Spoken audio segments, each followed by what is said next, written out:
El origen de la serigrafía históricamente está asociado a la técnica del estarcido, que es la acción de estampar con la ayuda de una plantilla o stencil que presenta un diseño ya recortado. Ha sido utilizado desde las primeras civilizaciones en las cavernas. Los habitantes de las cavernas que usaron sus manos como un bloqueo negativo a los pigmentos que eran soplados en la superficie de la cueva a través de una caña o un hueso hueco.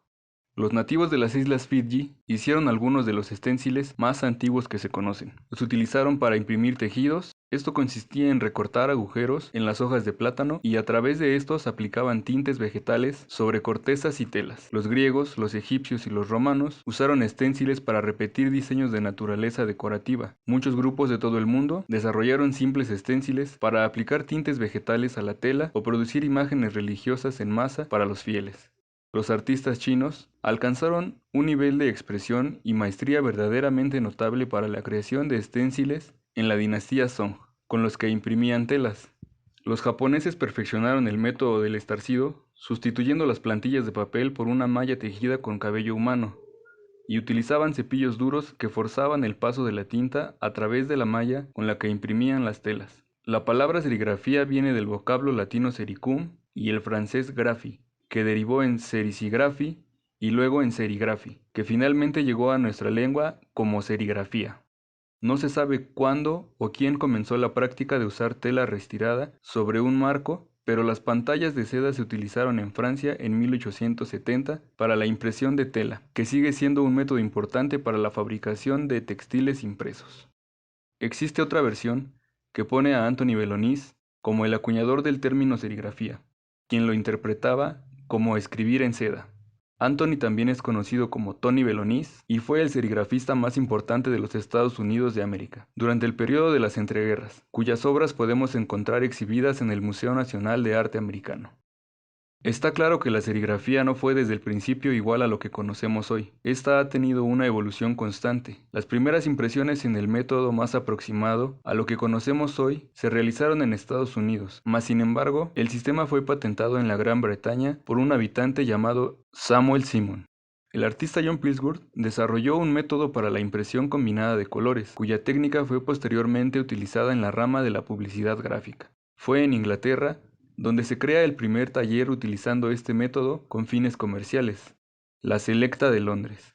Hacia 1935 se crean en Nueva York las oficinas del Proyecto Federal de Arte, en el que se realizan impresiones de afiches publicitarios, carteles ligados al servicio municipal y portadas de libros. En 1948 se constituye en Estados Unidos la Asociación Nacional de Serigrafía, la primera en su estilo. Para entonces la técnica se había masificado y ya se desarrollaba en áreas del arte y la publicidad. Marcó una gran influencia en artistas de vanguardia como Roy Lichtenstein y Andy Warhol. Al igual que muchas otras cosas que hoy son cotidianas, la serigrafía también ha sido utilizada para fines especiales como la marcación de material bélico durante la Segunda Guerra Mundial.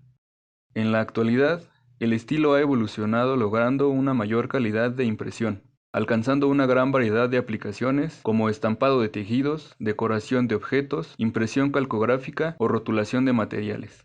La serigrafía es un método de impresión manual que requiere una pantalla con una tela perfectamente bien tensada, tinta serigráfica y una herramienta que permita ejercer presión llamado rasero. La serigrafía requiere de ciertos elementos básicos más el conocimiento técnico de esta.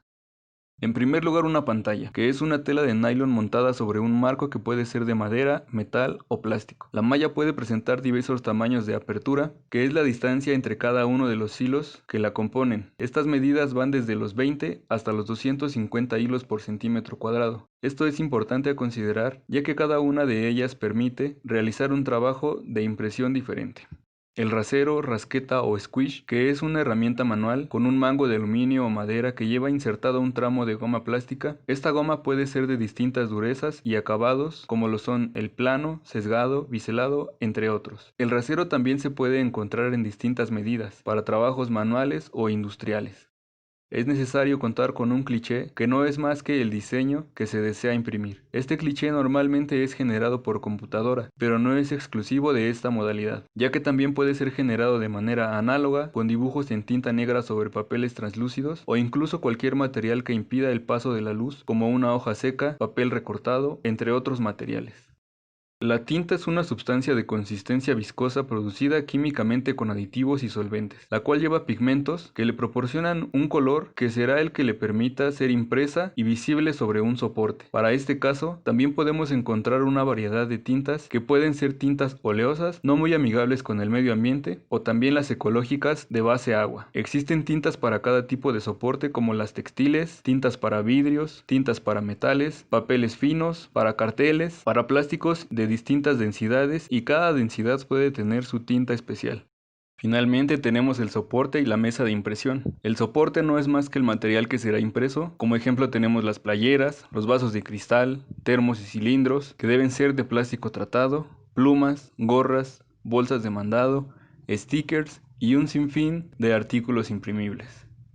La mesa es una estructura que tiene un mecanismo que sostiene la pantalla para que el impresor pueda emplear sus manos en el arrastre de la tinta y por otra parte una paleta de madera que permite colocar el soporte a imprimir y así poder aplicar una fuerza uniforme. Puede ser casero e individual, lineal, un pulpo de 4 a 8 brazos o más, mesas de aire, mesas industriales, entre otras. Para poder realizar una impresión serigráfica es necesario tener el dominio de la técnica. Esta consiste en una correcta aplicación de fuerza y posicionar el rasero con una inclinación entre 55 a 75 grados.